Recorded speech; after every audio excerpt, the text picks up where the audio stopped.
Les mangroves protègent les côtes de l'érosion et des phénomènes météorologiques extrêmes et contribuent à la qualité de l'eau en filtrant les nutriments et les sédiments. Elles sont aussi le lieu de reproduction par excellence de plusieurs espèces aquatiques. En 2000, une étude sur l'état des mangroves avait permis de disposer de données sur l'état des lieux des mangroves au Gabon et dans le Grand Libreville. De cette importante étude, on retiendra que les mangroves du Gabon se localisent principalement au niveau de 3 grandes régions, la région de l'estuaire notamment, avec 113 702 hectares, soit 68% de mangroves.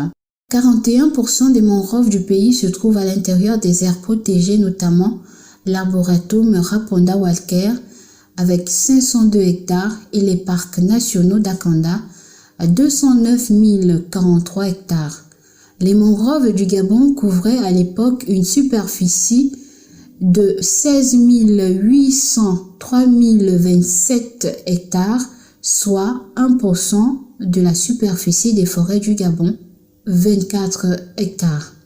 L'analyse des changements entre 2000 et 2016 montrait, selon une observation, une perte totale de 492 044 hectares de surface de mangroves contre aucun gain.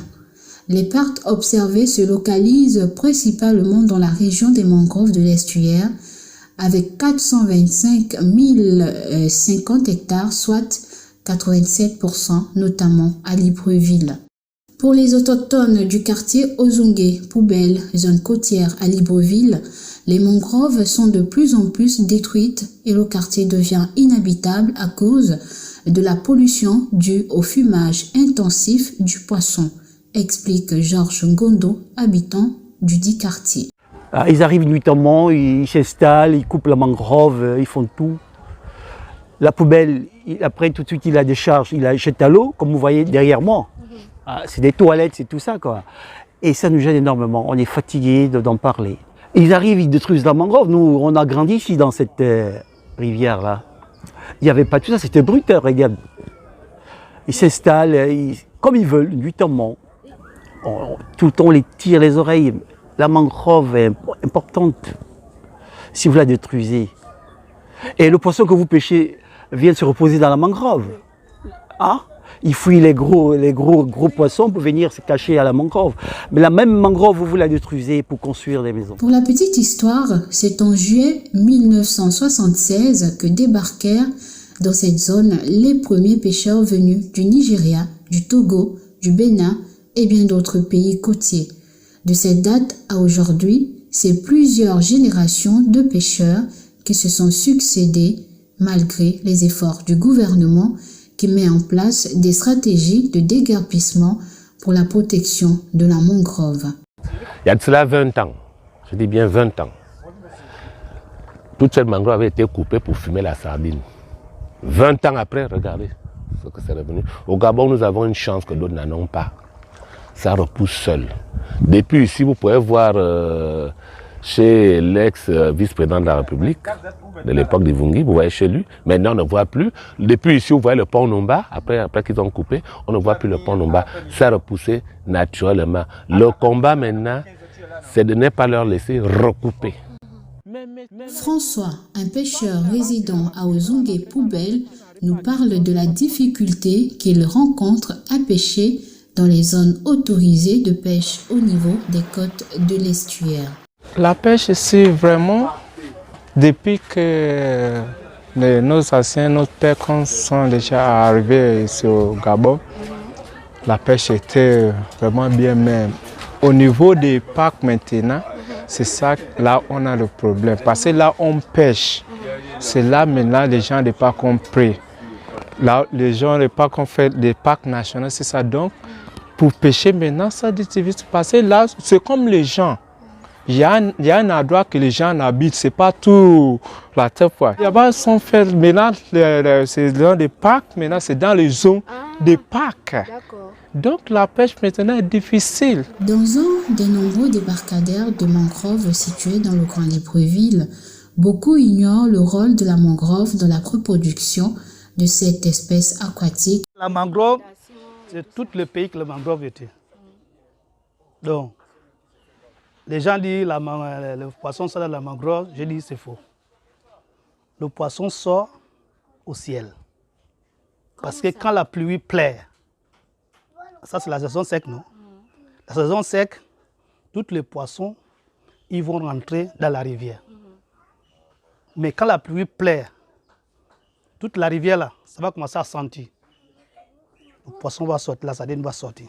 Le quartier Ozungé-Poubelle abrite une importante zone de mangroves, mais les activités de pêche, fumage de poissons, construction anarchique qui persistent au sein de cette zone ont du mal à s'arrêter à cause de certains pesanteurs, comme nous l'explique le chef du quartier. On travaille de temps en temps. En fait, le chef n'a pas le pouvoir qu'il devait avoir. C'est ça le problème. Aujourd'hui, on ne sait plus à qui s'adresser. Vous voyez sur le site dont nous sommes, j'avais reçu un document à l'époque du ministre de la Pêche qui demandait de trouver un site au tiré-tiré pour qu'ils ne vont pas au Capal. Effectivement, on avait trouvé ce site là-bas. Mais aujourd'hui, ils ont abandonné le site, ils sont venus là. Et je vous dis, malheureusement, qu'ils ne sont pas là, vous avez peur quand ils arrivent. Pourquoi? Parce que les femmes se trempent dans l'eau pour aller prendre les Gabonaises, parce que les Nigériennes, elles ont des petites pirogues là, elles ont des petites pirogues, on les chasse à la pirogue, mais les Gabonaises vont à l'eau jusqu'à ce niveau. Vous voyez un peu quel risque qu'ils prennent. On avait demandé, il n'y a pas un suivi de toute façon, j'avais demandé à cette époque, qu'on amène, comme on faisait à BTI là-bas, qu'on met des bâches au sol, on vient déverser toute la sardine au sol. Et comme ça, on se rassure à chacun. Ça n'a pas vu le jour, malgré ce que j'ai dit. Et on est là parce que tu prends une décision aujourd'hui, demain tu as un coup de fil qui arrive pour dire, monsieur le chef, laissez tomber ça, c'est bon. Qu'est-ce qu'on fait? On subit en silence. S'il n'existe aucune loi qui protège la mangrove au Gabon, selon le président de l'ONG Plumeria, le gouvernement met en place des moyens pour protéger la mangrove, tout en s'appuyant aussi sur les droits de protection de l'environnement, à l'instar de la loi numéro 007/2014 du 1er août 2014 qui fixe les dispositions spécifiques à l'applicable à la protection de l'environnement en République gabonaise. Elle détermine un certain nombre de principes généraux de la politique nationale de protection de l'environnement contribuant à la promotion du développement durable. D'après le président de l'ONG Plumea, le Gabon ne dispose pas d'une loi à proprement dite sur la protection des mangroves. Aujourd'hui, nous sommes dans une mangrove, celle de Barracuda, non loin du carrefour SNI, sous des rhizophora qui sont des plantes aquatiques. C'est plus ou moins notre travail de réhabiliter et protéger tout ce qui est écosystème aquatique au Gabon. Alors, au niveau de la situation des mangroves, comme vous pouvez le constater, derrière nous, il y a une cité sur pilotis. En fait, c'est un écosystème qui souffre des pressions anthropiques, donc les pressions de l'homme, l'urbanisation anarchique. Au niveau de la pêche, on pêche rarement dans les mangroves, sauf certainement la collecte des crustacés comme la pêche des crabes. Ça se fait dans les mangroves, mais la grande pêche se fait en haute mer. Par contre, la plus grande conséquence de la destruction de la mangrove est la pénurie des gros poissons en mer. Parce que ces gros poissons se développent et naissent dans la mangrove. Ils grandissent dans la mangrove, c'est une zone de frayeur. Et ensuite, lorsqu'ils ont une certaine taille, ces jeunes poissons vont au niveau de l'estuaire du Congo ou de l'océan Atlantique. Avant, l'État prenait, en matière de pêche, je crois qu'il collectait juste des données sur les types de poissons qui étaient récoltés dans les mangroves.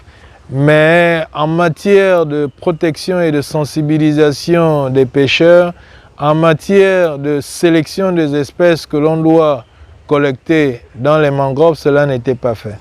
Et en plus, il n'y a pas de loi qui protège la mangrove aujourd'hui. Nonobstant cette absence de loi portant protection de la mangrove au Gabon, de plus en plus d'ONG se donnent pour mission de préserver la mangrove à travers des nuisances liées aux activités humaines. Dans un environnement où les terres et la ressource halieutique viennent à manquer, les pressions sur la mangrove sont davantage croissantes. Cet écosystème particulier a besoin qu'on lui accorde plus d'attention. Sans cela, la disparition de certaines espèces de poissons, de certaines crustacés et même des oiseaux qui y vivent est inéluctable. Le Gabon s'est engagé très tôt à préserver l'environnement en 1960 par la mise en place d'un fonds forestier et en 1972 par le ministère de la Protection de l'Environnement qui a vu le jour.